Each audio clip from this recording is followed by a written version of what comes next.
Nakabalik na sa bansa ang Philippine Interagency Humanitarian Contingent matapos ang matagumpay na misyon sa Myanmar na tinamaan ng magnitude 7.7 na lindol. Anila, bukod sa pagtulong, malaking bagay ang naturang operasyon para makakuha ng mga kaalaman sa pagtugon sa sakuna. Nagbabalik si JM Pineda sa sentro ng balita. Bago mag-alas 12 ng hating gabi nang lumapag sa Villamor Air Base sakay ng C-130, ang 89-man team ng Philippine Humanitarian Contingent Team na tumulong sa search and rescue sa Myanmar.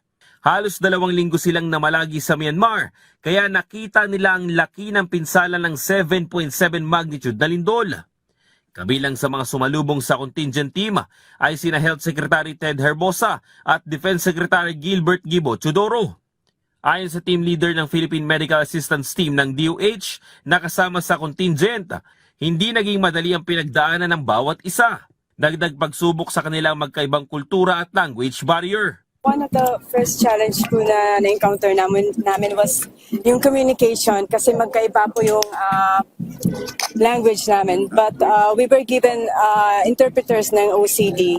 And then during dun po sa operation namin sa Pianmina, may mga nag-volunteer po mga student and Bagong contingent sa Myanmar. Kung sakaling kailangan ng panibagong tulong mula sa pamiyan daw dito, ay may mga sugat at kailangan pa ng atensyong pangmedik. front ng bahay nila na natutulog. May epekto rin sa mental health ng mga biktima ang nangyaring kalamidad. Kaya naman nagpadala ang DOH ng psychosocial support sa Yangon na tutulong sa mga Pinoy. Kahapon nagpadala din tayo ng 4 na team for psychosocial support. Sa Yangon naman sila. Sa Yangon sila assigned. Ang mission naman nila to help yung mga Filipinos na suffering from psychosocial problems because of the effect ng earthquake. So, support naman natin yon. I think yung embassy sa Yangon ang tumutulong sa kanila. Malaking bagay para sa grupo ang ginawa nilang pagtulong sa search and rescue. May mga natutunan daw kasi sila sa ground zero na pwedeng magamit sa paghahanda ng Pilipinas sa sakuna. Actually sir, sa mga ganong operation is kailangan yung coordination is very important.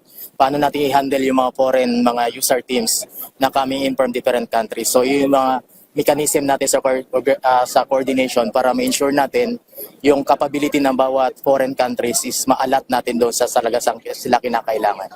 JM Pineda para sa Pambansang TV sa Bagong Pilipinas.